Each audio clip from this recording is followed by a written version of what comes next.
안녕하세요. 신격중간사 10번째 시간입니다. 지금까지는 헬레니즘의 역사, 헬레니즘이란 무엇인가 정의, 헬레니즘 시대의 철학, 종교, 문화 이런 것들에 대해서 여러분들과 함께 구체적으로 검토해 보았습니다. 그렇다면 이 시간에는 헬레니즘이라고 하는 아주 뭐랄까요? 이 문명사적인 현상이 어떻게 예루살렘과 유대 그리고 유대인들의 사회에 구체적으로 뭐라 그럴까요? 이 치고 들어오는지 어떻게 그들의 사회에 헬레니즘이 쓰나미처럼 덮쳐오는지 이 시간 저와 함께 구체적으로 살펴보도록 하겠습니다. 어, 톨레미 왕조와 셀류커스 왕조. 알렉산더가 죽은 다음에 나라가 제국이 네 개의 나라로 분열됐다고 말씀드렸죠. 그 발칸반도 고대 그리스의 땅에는 카산드로스, 그다음에 그 옆에 루즈마코스, 그리고 이 아프리카 쪽, 이집트 쪽으로는 톨레마이, 톨레미 왕조예요.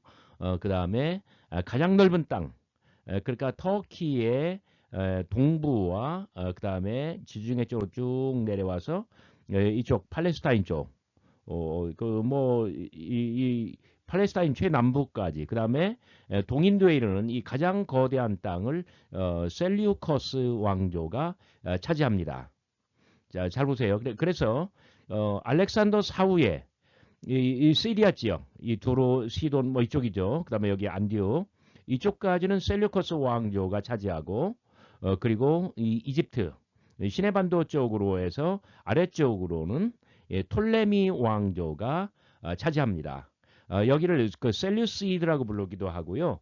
그냥 시리아라고 하기도 하고요. 여기는 또 프톨레미라고 하기도 합니다. 그래서 여기 지도에는 프톨레마이오스 로마식 라틴어식 발음으로 그렇게 했네요. 자, 톨레미는 그러니까 이쪽 남쪽 이집트죠. 톨레미는 팔레스타인과 시리아 남부를 점령하여 예루살렘과 유대를 한 세기 동안 지배합니다. 그러니까 이 처음에는 알렉산더가 죽은 다음에 예루살렘과 유대 지역, 이 팔레스타인 남부를 다 차지한 것은 톨레미입니다. 한 세기 이상, 그러니까 333년에 이수스 전투에서 알렉산더가 이기고 그리고 이쪽으로 그러니까 이 수스 전쟁이 그러니까 이 알렉산더 이 그리스가 그 어느 나라예요? 그 페르시아를 아주 기선을 제압하고 아주 막 아주 대충격을 안긴 바로 그 전투잖아요. 그리고 종횡무진으로 달려 내려와서 이집트 이쪽으로 나와가지고 여기서 이제 대제사장에게 어떤 그 살아있는 신의 대접을 어떤 그 숭배를 받았다고 했잖아요. 그게 BC 333년이에요. 그러니까 BC 200년까지 한 130년가량을 톨레미가 완벽하게 예루살렘과 유대 이 땅을 다 차지하고 지배를 합니다. 그 당시에 셀류커스 왕조에 능력 있는 한 왕이 나타납니다. 누구냐면은 안티오코스 3세예요. 안티오코스 3세. 이 사람은 그러니까 지도에서 보듯이 이 셀류커스 왕조를 네 개의 디아도키 나라들 중에 가장 큰 나라로 최대의 영토로 만들어냅니다. 그다음에 이 사람은 헬레니즘의 진정한 옹호자로서 그리고 그리스인들의 후견자를 자처합니다. 그래서 이 사람 자기들이 최대의 영토고 자기들만이 알렉산더의 진정한 계승자고 헬레니즘의 가장 원조라고 생각해요. 그래서 이쪽에서 막 턱 밑에까지 막 치고 들어가서 여기까지 다 차지할 태세예요. 이 사람이 안티오코스 3세입니다. 이제 그 아들이 이제 또 다음에 중요할 텐데 그 아들 이야기는 제가 다음 시간에 하려고 그래요. 안티오코스 3세의 성취와 몰락. 기원전 200년입니다. 이 사람은 파네이온 전쟁, 이 파네이온이 어디냐면 요단강의 발원지예요. 그러니까 갈릴리 호수보다 갈릴리 바다보다 더 북쪽이겠죠. 나중에는 여기가 이제 가이사라 빌립보라고 개명이 됩니다. 그래서 이 파네이온 또는 뭐 네, 이렇게 기억해 주시면 좋겠어요. 더 중요한 것이 연도입니다. 기원전 200년경. 그러니까 알렉산더가 지나간 후에 133년 지났을 때죠. 이 파네이온 전쟁에서 결정적으로 톨레미를 격퇴시키고 그리고 다 몰아내요. 그래서 그 페니키아와 팔레스타인을 아주 병합시킵니다. 그러니까 예루살렘, 유대 막 이쪽으로 완벽하게 그 영토를 빼앗고 확장시켜 버리는 거예요.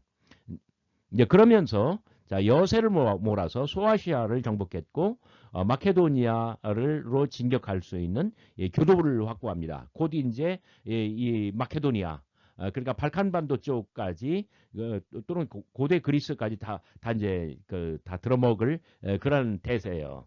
그런데 중간사 시대에 늘 하나의 그 변수가 나타나요. 뭘까요? 뭐냐면 로마의 등장입니다. 중간사 역사에 있어서 언제나 하나의 어떤 뭐랄까요 독립적인 변수로 작용하는 것이 이 로마입니다. 로마가 이게 이제 계속 일어나고 있는 거예요. 자, 우길승천하던 안티오코스 3세는 하필이면은 이제 어떤 뭐라 그럴까요? 이제 패자가 되는 지는 사람이 되는 이 한니발 장군과 손을 잡아요. 그러니까 로마 쪽에 손을 잡았어야 되는데 안티오코스 3세는 한니발과 손을 잡아요. 나중에 이제 헤롯 대왕은 로마와 손을 잡죠. 그래가지고 헤롯 대왕이 이 뭐랄까요, 이 예루살렘과 유대 전체를 다 차지하는 거 아니에요? 그런데 이 지는 사람, 이 썩은 동아줄을 잡은 거예요.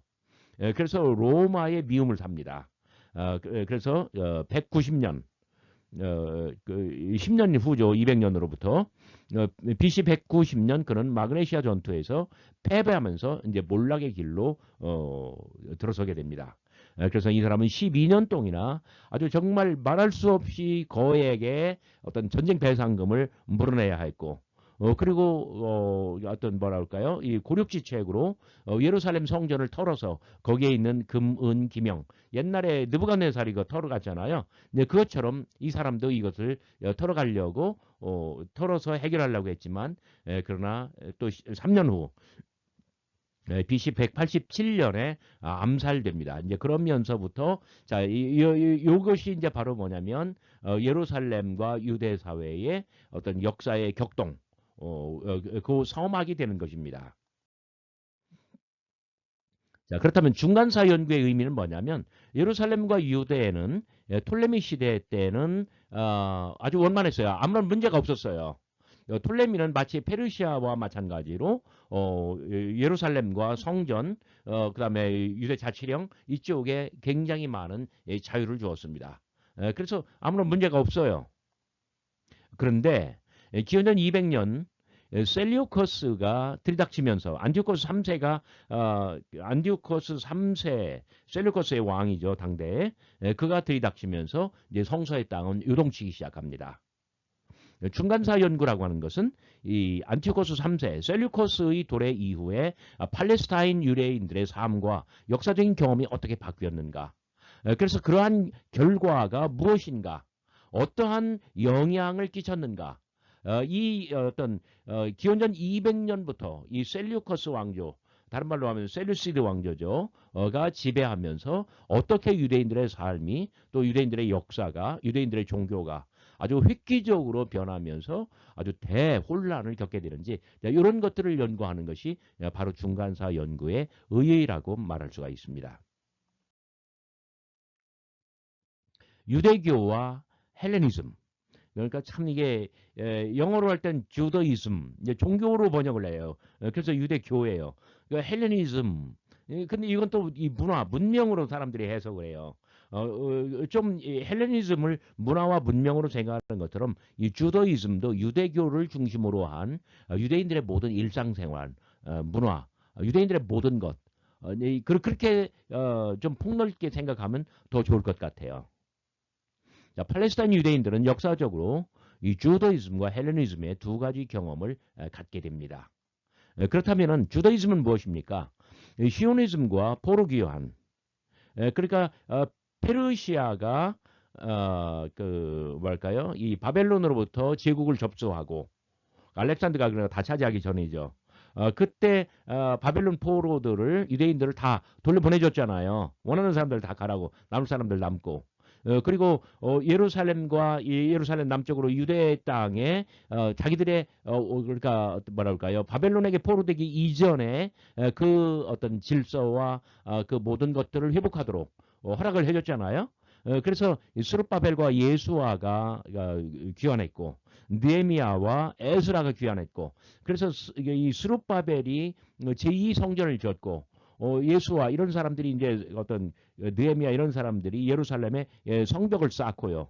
에스라가 종교개혁을 해가지고 어떤 율법을 새로이 반포하고 그때 정착시킨 어떤 그 뭐랄까요 이 피문서 그리고 이 정결제도 그 다음에 예루살렘 성전을 중심으로 하는 어떤 그 정치적인 어떤 질서, 이런 것들이 기본적으로 문화적, 종교적 틀을 갖춰 나가기 시작하면서 이런 것들을 우리가 이제 나중에 유대교라고 부를 거예요.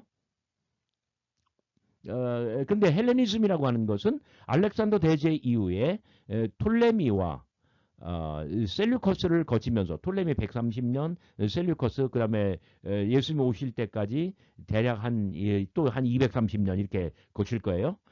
이 격변의 시대를 살아갔습니다. 바로 헬레니즘의 도래였고 그리고 헬레니즘화의 쓰나미라고 그렇게 정의할 수가 있습니다. 기본적으로 유대교는요. 이 두 가지를 합한 거예요. 기본적으로는 스룹바벨과 예수와 느헤미야와 에스라에 의하여 갖춰진 것들. 그러니까 어떤 피문서에 입각한 그 예루살렘 성전에서의 제사 제도잖아요. 정결예법, 어떤 그 퓨리티, 홀리네스 코드, 이 성결법전 이런 것들이에요. 그리고 그 어떤 정치적인 질서, 입법, 사법, 행정이 전부 다 예루살렘 성전으로 들어갔고 거기에 중앙은행까지 예루살렘 성전으로 들어갔고 자 이런 것들이 기본적인 골격이 포로기한 이후에 예루살렘 성전을 중심으로 이루어졌잖아요. 자 이게 바로 그거예요. 그 이후에 헬레니즘의 세례를 받은 어떤 그 최종적인 상태.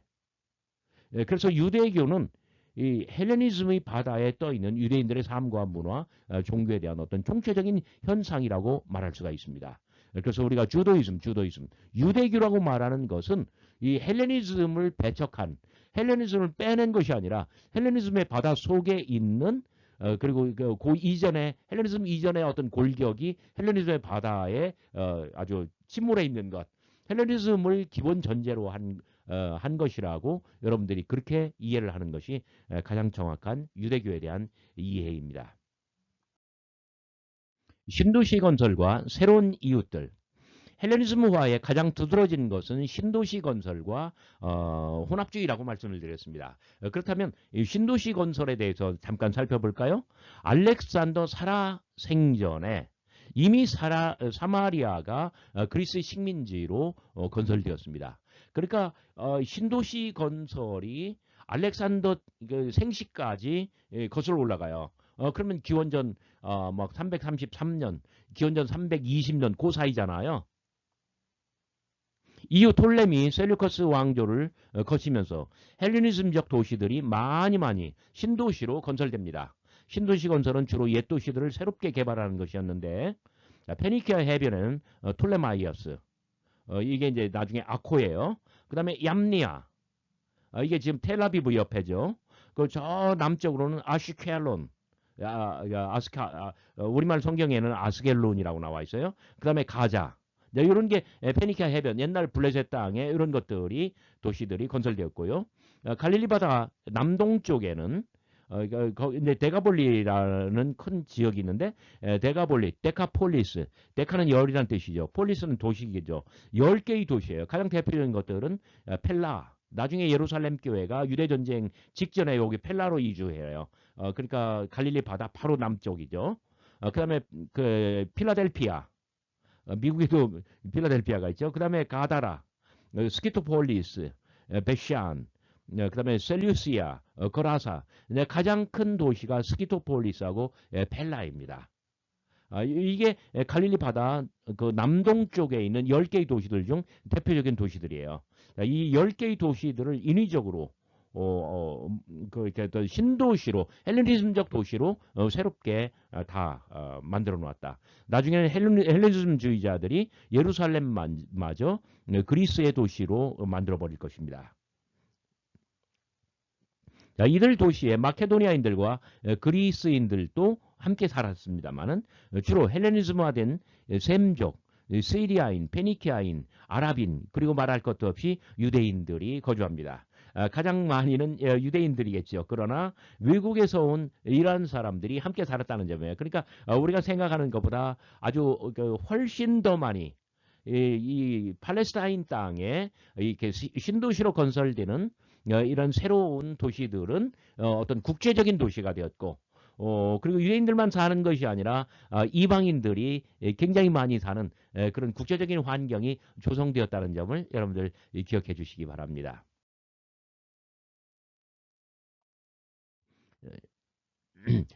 새로운 유행과 팔레스타인의 헬레니즘화.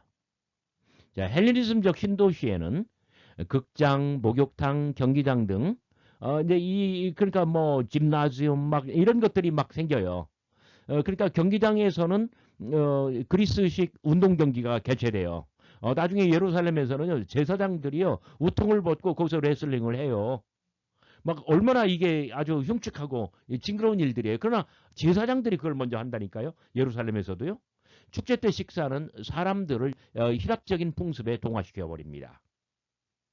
그러니까 그 예를 들어서 우리가 계속 중국 음식만 먹는다고 해봐요. 그럼 중국인처럼 될 거 아니에요.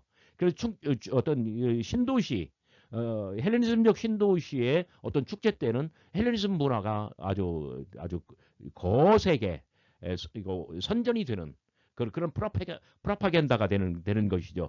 그러니까 사람들이 이런 그 희랍적인 그리스적인 풍습에 동화되고 마는 거예요. 결과는 헬레니즘화된 동방 문화입니다. 또는 새로운 라이프 스타일이 출현하는 거예요. 그래서 외국 종교도 들어오고 신도시에는 헬레니즘적인 어떤 그런 도시법이 적용되고 그래서 그 그리스 고대 그리스에서 꽃 피웠었던 그러한 어떤 현상들 법령들 이런 것들이 이 팔레스타인의 새로운 헬레니즘적 도시들에서 이제 정착되기 시작한다는 뜻입니다. 유대인들은 히라버, 이 헬라 사용자들과 이웃하여 생활합니다. 그래서 히라버를 이해하지 못하면 야만인이고요. 나중에 신약성서도 히라버, 그리스어로 기록이 되잖아요. 뭐 여러분 한번 제가 강조할게요. 히라버, 그리스어, 헬라어 다 똑같은 말이에요. 그러니까 그 지금 온 세계의 국제적인 언어는 영어잖아요. 그러니까 뭐 정상회담도 다 영어로 하고요. 뭐 그다음에 어떤 회의 결과도 공동선언문도 영어로 발표하고요. 당대는 이게 헬라어였다는 거예요. 왜? 헬레니즘 시대니까. 헬레니즘 시대의 공용어는 헬라어가 됩니다. 그래서 신약성서도 헬라어로 기록이 돼요. 그래서 이거 어떤 기독교의 탄생은 기독교의 기원은 헬레니즘의 현상이라고 서구의 신약학자들이 그렇게 말을 하고 있는 거예요. 자, 헬레니즘 세계의 의술, 수사법, 뭐 철학 이런 것들이 자, 이런 것들 등 헬레니즘적인 것들이 우월하게 받아들입니다. 그래서 헬라어를 말하고 헬라어를 이해하고 헬라어로 소통하고 하면은 세련되고요. 그리고 우월한 것으로 받아들여져요. 유대인들 자신은 스파르타인들과 혈연 관계라는 증언까지 나중에 나옵니다. 마카비 상 12장에요. 이런 말이 나와요. 어떤 문헌에서도 찾아볼 수 있듯이 스파르타인과 유대인은 원래 형제였고 두 민족이 다 아브라함의 후예입니다. 와 대단하네요. 스파르타라고 하면은 펠로폰네소스 반도 고대 그리스의 굉장히 중요한 아주 가장 강성했었던 그러한 도시였잖아요. 이 스파르타식 뭐 그런 훈련 방법이 있다고 할 정도로요. 그만큼 유대인들은 자신들이 이 고대 그리스인들과 하나의 혈통이라고 마카비상에서 그렇게 말을 할 정도로 이제 예루살렘과 유대 사회가 속속들이 헬레니즘화되는 겁니다. 자, 마지막 페이지입니다. 성전국가 체제. 이 시대의 어떤 그러니까 스룹바벨 예수와 그다음에 느헤미야와 에스라 그들이 그 어떤 초석을 다져서 놨었던 성전 국가 이 템플 스테이트의 체제가 어떻게 유지되었을까요? 페르시아 제국 이후 톨레미 셀류커스도 이 두 개의 왕조도 예루살렘의 문화적 종교적 내정에는 간섭하지 않았습니다. 그래서 좋은 관계가 유지되었고 서로 원만했다라고 말을 했어요. 이게 기원전 200년까지 지속이 되는 거예요. 자, 셀류커스의 안티오코스 3세가 이 톨레미의 에피파네스 5세를 격퇴시켜 놓고 그리고 팔레스타인을 손에 넣을 때도 아주 초창기에는 유대인들은 그를 환영합니다. 안티오코스 3세를 환영해요. 관계가 좋았고 셀류커스는 유대인들에게 더 많은 특권을 허락해 줍니다. 근데 문제는 뭐냐면 요 아들 안티오코스 4세가 들어올 때 이제 이 사람이 종말론에 나오는 어떤 벨리알 그 사탄적인 존재로 인식이 되는 거예요. 자, 예루살렘에서 모든 것은 여전히 대제사장의 손에 놓여 있었습니다. 유력한 사제 가문들, 장로들, 이 권부 유력한 사제 가문들이 그다음에 장로들과 함께 원로들과 함께 이 권부의 핵심을 다 차지하고 있습니다. 그러니까 유력한 사제 가문들 그중에 특히 대제사장은 어떤 사람 레위 지파, 그다음에 아론의 후손, 그중에서도 사독 계열 자, 이런 사람들의 어떤 그 기득구원이 고스란히 유지되면서 예루살렘 성전이 입법, 사법, 행정, 중앙은행 이 모든 어떤 권력을 다 차지하고 이러한 것들이 안티코스 3세가 처음 들어올 때 기원전 200년까지만 하더라도 고스란히 유지되었다는 것이에요. 그러나 지금이 바로 어떤 모든 이 먹구름과 폭풍 후의 어떤 그 서막입니다. 안티오코스 3세는 기원전 187년인가요? 그때 암살당했고, 이제 그 뭐 조카, 아들 이런 사람들이 이제 막 물밀듯이 들어올 거예요. 그러면서 예루살렘은 이제 폭발하고, 그러면서 걷잡을 수 없는 그러한 종말론적인 상황, 이 벨리알이 온 세상을 다 지배하는 옛뱀이라고 나는 큰 용, 뭐 이런 이 존재가 여호와 하나님을 몰아내고 그리고 세상을 다 세상에 또아리를 들고 지성소까지 다 차지하는 이제 그러한 어떤 서막이 지금부터 이루어지는 것입니다. 오늘 끝까지 잘 들어주셔서 대단히 감사합니다.